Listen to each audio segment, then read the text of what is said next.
नमस्कार। आज म यस भिडियोमा तपाईहरुलाई कन्टिन्युअस एसेसमेन्ट सिस्टम जुन नेपाल सरकारको एजुकेसन मिनिस्ट्री अफ एजुकेसनले नयाँ किसिमको स्टुडेन्ट इभ्यालुएसन ग्रेड 1 देखि 5 को लागि ल्याएको छ त्यो विषयमा बताउने छु। त्यो सम्बन्धी टिचरहरुले के गर्न सक्नुहुन्छ, तपाईहरुले के एडमिनिस्ट्रेटरले एज एन एडमिनिस्ट्रेटर के गरिदिनु पर्ने हुन्छ, यी सबै चीज चाहिँ मैले यो भिडियोमा समेट्ने प्रयास गरेको छु। सबभन्दा पहिले त कन्टिन्युअस एसेसमेन्ट सिस्टम या त थीम बेस्ड एसेसमेन्ट सिस्टम, यसको एक्ज्याक्ट टर्मिनोलोजी अहिलेसम्म पनि धेरै तरिकाले प्रयोग भइरहेको छ। कसैले यसलाई कन्टिन्युअस इभ्यालुएसन सिस्टम भन्नुहुन्छ, कसैले यसलाई चाहिँ कन्टिन्युअस एसेसमेन्ट सिस्टम, कसैले थीम बेस्ड एसेसमेन्ट सिस्टम, पहिले चाहिँ यसलाई इन्टिग्रेटेड एसेसमेन्ट सिस्टम भन्ने पनि थियो। यस्तै किसिमको थुप्रै टर्मिनोलोजी युज भए पनि तपाईले चाहिँ यहाँनिर थीम राखिदिनु पर्ने हुन्छ। यसमा चाहिँ यो भनेको तपाईको कस्तो भन्दाखेरि थीमलाई अलिकति सजिलो तरिकाले बुझ्नु पर्दा यो यसलाई च्याप्टर भनेर बुझ्दिन सक्नुहुन्छ। अहिले हामी इन्डिभिजुअली एक-एकवटा थीम क्रिएट गरौँ। अहिलेको लागि यो एडमिनलाई अलाउ गरिएको छ, भोलिको दिनमा यो टिचरहरुलाई पनि अलाउ गर्दै गइनेछ। अब एज एन एडमिन तपाईले यसलाई मानिलिउँ कुनै सब्जेक्टको हाम्रो सेरोफेरोको तपाईले कुनै एउटा थीम यानि कि यसलाई सजिलो तरिकाले भन्नुपर्दा च्याप्टर को यहाँनिर चाहिँ नाम दिन सक्नुहुन्छ। अब तपाईले यो थीममा चाहिँ जेनरली माई फ्यामिली सजेसनमा जे आयो मैले अहिलेलाई त्यही नै युज गरेँ र यहाँनिर पनि नेपालीमा specifically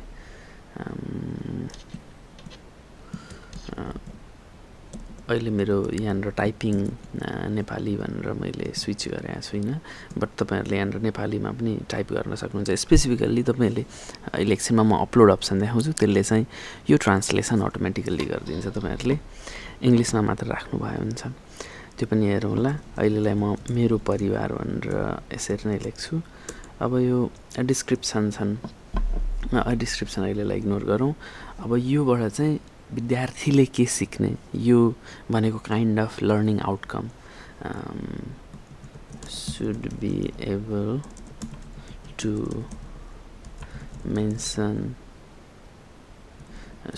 to name all the family members हुन सक्छ। अनि त्यसपछि अर्को आउटकम के एक्सपेक्ट गर्न सकिन्छ भन्दा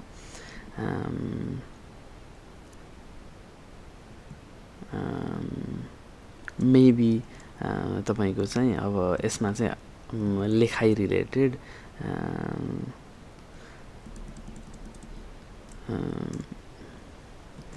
write the name of all the family members, यस्तो किसिमको तपाईको विद्यार्थीले कुनै पनि एउटा टपिकमा चाहिँ के किसिमको तपाईले लर्निङ आउटकम एक्सपेक्ट गर्न सक्नुहुन्छ त्यो कुरा लेख्ने हो। हेर्नु होला, यो चाहिँ क्लास र सब्जेक्टसँग जोडिएको कुरा भयो र यस्तो थुप्रै किसिमको थीम हुन सक्छन्। हामीले अहिले एउटा मात्र थीम बनाउँदै छौं जसको लर्निङ आउटकम मल्टिपल छन्। अहिले दुईटा मात्र बनाए मैले र यो तपाईले सेभ गरिदिनु भयो। अहिलेलाई यो क्रिएट भएको छैन, यहाँ हामीले धेरै चीज ब्ल्याङ्क छोडेको छौं। मैले तपाईलाई अपलोड पनि देखाउने छु। त्यो नेपाली अहिलेलाई मैले टाइप गरेको छुइनँ र जेनरली तपाईहरुले यो क्रिएट गरिसक्नु भएपछि तपाईको यहाँनिर थीमहरु देखाउनेछ र त्यो थीमहरु चाहिँ तपाईको अहिलेलाई हेरौं क्लास अलरेडी हालिएको। यदि तपाईहरुले यो हाल्नु भयो भने चाहिँ मोबाइल एपमा पनि टिचरहरुले एक्सेस गर्न सक्नुहुन्छ। मार्क्समा गएर CAS भनेर त्यहाँ एपमा पनि हेर्न सक्नुहुन्छ र यहाँनिर तपाई मेरो सेरोफेरो फर एक्जाम्पल सेलेक्ट गर्दै छौं र तपाईहरुले चाहिँ एउटा एक्सेल फाइल बनाउन सक्नुहुन्छ। मैले अहिलेलाई चाहिँ सिम्पल एउटा एक्सेल फाइल बनाउँछु तपाईहरुलाई देखाउनको लागि। अहिलेलाई एउटा यसमा चाहिँ फर्स्टमा चाहिँ थिम भनेर लेख्नु होला, त्यसपछि लर्निङ आउटकम्स भनेर लेख्नु होला, त्यसपछि चाहिँ डिस्क्रिप्सन भनेर लेख्न सक्नुहुन्छ। थिममा चाहिँ for example my family should be able to name all the family members। माथिको टपिक चाहिँ एकदम एक्ज्याक्टली मिल्नुपर्छ। यो आउटकम हो कि आउटकम्स हो म अलिक स्योर छुइनँ, but we can recorrect that letter. डिस्क्रिप्सनमा पनि मैले अहिलेलाई त्यही नै राखिदिएँ। Spell out the name of the family members. हामी अहिले त्यही नै थिममा छौँ, त्यही भएर मैले के गरेँ भन्दाखेरि सेम नै यहाँनिर चाहिँ थिम चेन्ज हुने बित्तिकै अर्को फर इक्जाम्पल कुनै अर्को चाहिँ माई भिलेज भनेर हुनसक्छ अथवा माई कन्ट्री भनेर हुनसक्छ, जे पनि हुनसक्छ। तपाईँको सब्जेक्ट अनुसार यो थिम भन्नाले यसलाई काइन्ड अफ टपिक या त च्याप्टरको नाम या त त्यस्तो तरिकाले बुझ्न सक्नुहुन्छ थिमलाई। र लर्निङ आउटकम भनेको चाहिँ तपाईँको त्यसको उपलब्धिहरू यो 2टा मात्र राखेको छु मैले, तर यस्तो 10वटा पनि 15वटा पनि राख्न सक्नुहुन्छ तपाईँहरूले। तपाईँले के आउटकम एक्सपेक्ट गर्न सक्नुहुन्छ, यो स्पेसिफिकली टिचरहरूले चाहिँ क्रिएट गर्नुपर्ने कुरा हो। अब यसरी तपाईँहरूले spell out the name of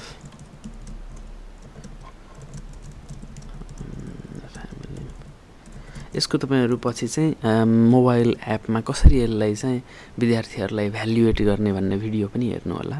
अहिलेलाई यो कसरी इन्ट्री गर्ने यसको रेकर्डहरू draw the map of Nepal, यो चाहिँ हाम्रो लर्निङ आउटकम।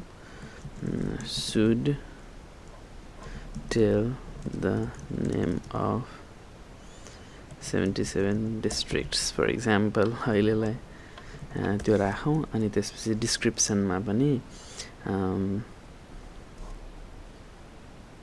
तपाईँहरूले चाहिँ म्याप अफ नेपाल अथवा केही अहिलेलाई यसको बारेमा तपाईँहरूले डिटेलमा लेखिदिन सक्नुहुन्छ। यो जे लेख्नुहुन्छ अब यसको ट्रान्सलेसन पनि भएर आउँछ। अहिलेलाई मैले यसलाई नै कपी पेस्ट गरिदिएँ र यसलाई म अहिले डाउनलोड एज CSV गर्छु र यो नाम नदिएको अनटाइटल्ड स्प्रेडसिटलाई अपलोड गरी हेरौँ। र यसलाई अपलोड गर्ने बित्तिकै चाहिँ क्लास 2 को मेरो सेरोफेरोको लागि चाहिँ तपाईँहरूले हेर्न सक्नुहुन्छ सबै थिम लर्निङ आउटकमहरू चाहिँ क्रिएट हुन्छन्। क्रिएट भयो तर देखिएको छैन। यसमा केही सामान्य समस्याहरू हुन सक्छन्, यो म तपाईँहरूलाई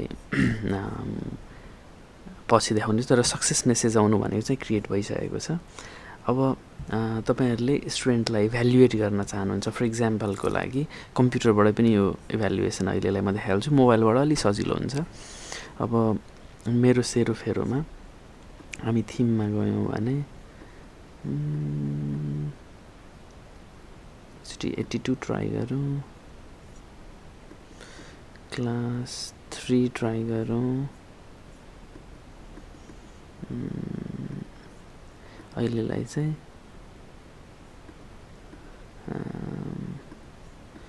टुको यो जस तपाईँले इन्टर गरिसक्नु भएपछि चाहिँ यहाँनिर एउटा लेआउट देख्न सक्नुहुन्छ। यसमा अहिले एउटै पनि हामीले क्रिएट नगरेको भएर नदेखिएको। तपाईँहरूले क्रिएट गर्न सक्नुहुने बित्तिकै चाहिँ यहाँनिर स्टुडेन्टहरूलाई इभ्यालुएट गर्नको लागि एकदम सजिलो छ, एकदमै सजिलो छ। यहाँनिर स्टुडेन्टको नाम आउनेछ र 4 स्केल आउनेछ। तपाईँले अति उत्तम, भेरी गुड, गुड, अनि त्यसपछि स्केल लेभल 2 र ब्याड। तपाईँले लेभल यानि कि अति उत्तम र उत्तम भयो भने त्यो लर्निङ आउटकमलाई फेरि मार्क नगर्दा पनि भयो। तर जो स्टुडेन्टको इभ्यालुएसनको यानि कि यो च्याप्टर सकिने बित्तिकै गर्ने कुराहरू हो। त्यही भएर तपाईँहरूले यो कन्टिन्युसली गरिराख्ने हो। एक्जाम टाइपले भन्दा पनि यसको एक्जाम भनेकै च्याप्टर सकिने बित्तिकै एक्जाम जस्तो हो। त तपाईँले इभ्यालुएट गर्दै गर्नु हुँदाखेरि थप भिडियोमा अझै म डिटेल भन्ने छु। यो काइन्ड अफ ओभरभ्यू मैले जस्ट यसको विषयमा थोरै बताउन खोजेको हो कि तपाईँहरूले यसमा लर्निङ आउटकममा चाहिँ यदि लेभल लास्टको दुईवटा पुवर र भेरी पुवर छ भने चाहिँ त्यसलाई फेरि तपाईँहरूले चाहिँ स्टुडेन्टहरूलाई त्यो आउटकममा चाहिँ फेरि क्वेसन सोध्ने या त फेरि त्यसलाई map draw the map of Nepal छ भने त्यसलाई फेरि गर्न लगाउने। यदि ऊ जबसम्म इम्प्रुभ हुँदैन तबसम्म तपाईँहरूले गर्नुपर्ने भन्ने त्यसको नियमावली छ। अब अहिले केही समस्याको कारणले यो भएन, त्यसको लागि म माफी चाहन्छु। अब आउने दिनमा तपाईँहरूले मेबी नेक्स्ट भिडियो हेर्नुभन्दा अगाडि भिडियो हेर्नु हुन्जेलसम्म यो समस्या समाधान पनि भइसक्छ।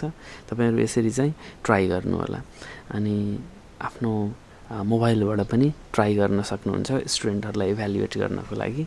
अहिलेलाई यो एडमिनलाई मात्र यो अलाउ गर्ने गरिराखिएको छ। केही दिनमा चाहिँ टिचरहरूले पनि क्रिएट गर्न सक्ने एक्सेस पाउनुहुनेछ। इभ्यालुएट गर्ने एक्सेस त अहिले पनि टिचरहरूलाई छ।